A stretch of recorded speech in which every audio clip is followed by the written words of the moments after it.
So the topic I chose to write and talk about is ethnocentrism, and I wanted to focus in on ethnocentrism in America.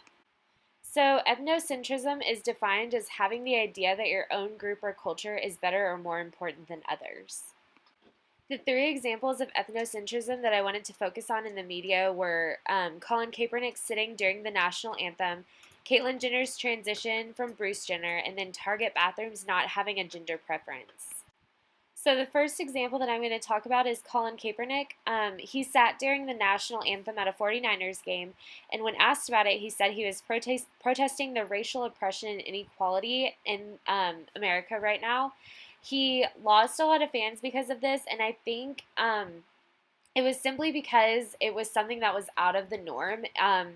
We were taught to stand and put our hand over our heart when the national anthem was playing, and he did something completely different. He sat and watched as everyone else stood around him. And he did lose a lot of fans, but he also gained a lot of supporters, people that didn't know who he was or who the 49ers even were. And he had the support of veterans. They even made him a Twitter page. So I think that this is just one of the things that he was trying to shine a light on something that wasn't really talked about. It was one of the things that we just tried to forget about or sweep under the rug.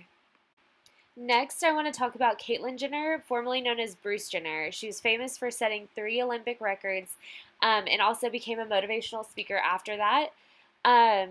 She's very popular with like the older generation, and when she decided that she was going to transition, she lost a lot of those fans because they weren't educated on this issue. And she said that she's in her 60s and she didn't want to die unhappy, and this is the way that was going to make her happy. And even when she came out saying that, people still were just up in arms, and they just decided that they didn't like her because this is, for 60 plus years she was a man, and it was just something that they're not educated on. And she's done a lot of good since transitioning, and she's partnered with Mac, and they've raised $1.3 million, and they've donated it to 21 transgender organizations.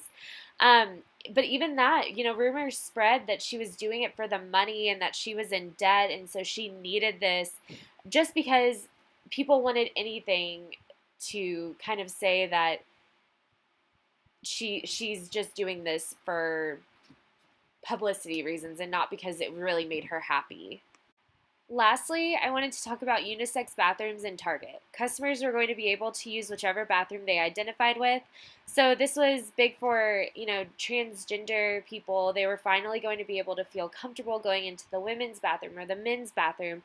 And Target, they just said that they wanted every customer to feel comfortable. And people were refusing to go to Target because of this, saying that men were going to go into women's bathrooms because they wanted to hurt their children and just things like that. And Target ended up taking a step back and saying, we'll just stick with our unisex bathrooms. There's a lock on it, and it's just one stall so you can have your privacy. But unfortunately, Target did lose this battle, and I think that hurts us as, for our whole culture, because we're kind of taking a step back and not letting this world grow and change into something better. So with that being said, I think there needs to be change in America. We need to become more accepting of other people's cultures and views and beliefs on different ideas, and we also need to educate ourselves before speaking on issues that we don't really understand or know about.